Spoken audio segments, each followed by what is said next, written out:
Our last segment for this week is something that we're going to call forced subs. It's not really in my nature to talk smack about companies or people or institutions in general, but sometimes people kind of have it coming, and you kind of have to say something. First is a topic that was posted by one of my regulars at the store. There's a website, I guess it's called ZDNet, that had posted an article to the effect of when Samsung decided that they're not going to produce any more Blu-ray players, this was an indication that Blu-ray is dead. I was one of a couple of people who responded in the thread saying that, if you're someone who pays attention to the subforum on Blu-ray.com where people talk about the various manufacturers of players, then you're someone that's familiar with the fact that, honestly, Samsung doesn't really have that great of a reputation among buyers. In the article, it mentioned how apparently like 4 of the top 10 selling players are by Samsung.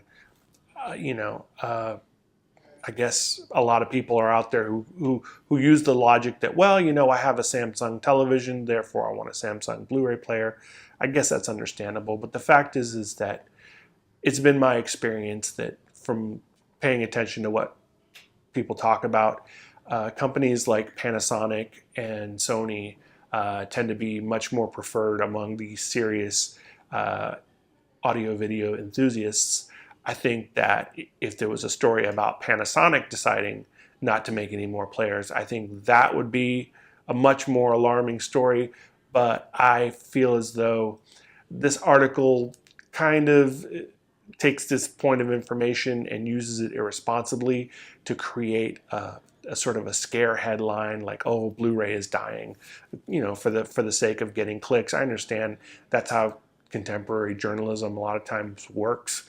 But just because things are that way doesn't mean that, it's not right for us to call them out. And I feel like that was a very irresponsible use of that particular data point, was extrapolating the notion that because Samsung is not manufacturing UHD and 1080p Blu-ray players, that's somehow an indicator that the market for physical media is dying. I just think if you're going to make that argument, there's much better points that you could cite. I don't really feel like this holds a lot of water. So, yeah, just thought I'd say something about it.